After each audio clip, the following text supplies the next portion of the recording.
आज का वचन।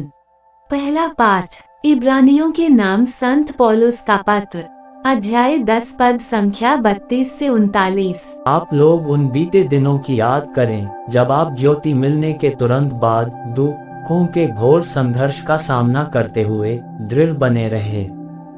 आप लोगों में कुछ को सबों के सामने अपमान और अत्याचार सहना पड़ा और कुछ इनके साथ पूरा सहानुभूति दिखलाते रहे।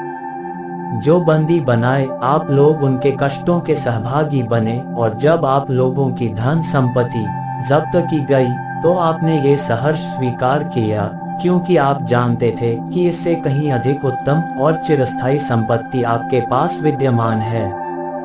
इसलिए आप लोग अपना भरोसा नहीं छोड़ें, इसका पुरस्कार महान है।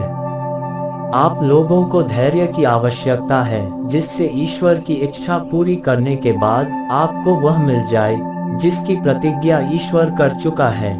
क्योंकि धर्मग्रंथ ये कहता है, जो आने वाला है वह थोड़े ही समय बाद आएगा, वह देर नहीं करेगा। मेरा धार्मिक भक्त अपने विश्वास के कारण जीवन प्राप्त करेगा, किंतु यदि कोई पीछे हटेगा तो मैं उस पर प्रसन्न नहीं होऊंगा। हम उन लोगों में नहीं जो हटने के कारण नष्ट हो जाते हैं, बल्कि हम उन लोगों में हैं जो अपने विश्वास द्वारा जीवन प्राप्त करते हैं। यह प्रभु की वाणी है। सुसमाचार संत मार्कुस, अध्याय 4 पद संख्या 26 से 34। ईसा ने उनसे कहा, ईश्वर का राज्य उस मनुष्य के सदृश है जो भूमि में बीज बोता है। वह रात को सोने जाता और सुबह उठता है। बीज उगता है और बढ़ता जाता है, हालांकि उसे यह पता नहीं कि यह कैसे हो रहा है। भूमि अपने आप फसल पैदा करती है, पहले अंकुर, फिर बाल और बाद में पूरा दाना। फसल तैयार होते ही वह हंसिया चलाने लगता है, क्योंकि कटनी का समय आ गया है। पिता ने कहा, हम ईश्वर के राज्य की तुलना किससे करें? हम किस दृष्टांत द्वारा उसका निरूपण करें? वह राई के दाने के सदृश है।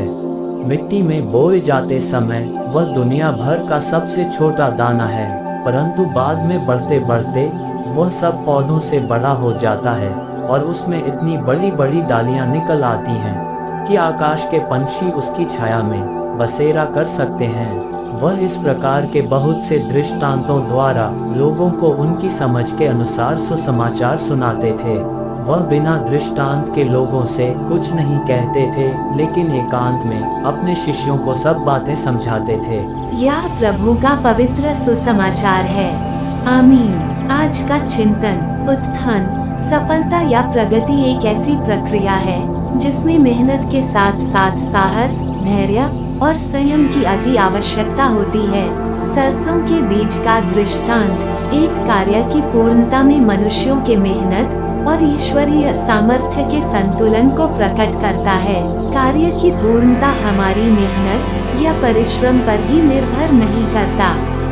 इस कार्य की पूर्णता में हमारी भागीदारी के साथ साथ ईश्वर के सामर्थ्य की भी आवश्यकता है, जो हमारी पहल को पूर्ण करता है।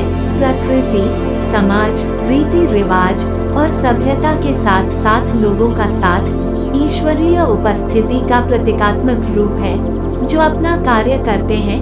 क्या हम इन परिस्थितियों में कार्यों की पूर्णता के लिए संयम बरतते हुए ईश्वर के आशीष की कामना करते हैं? आमीन।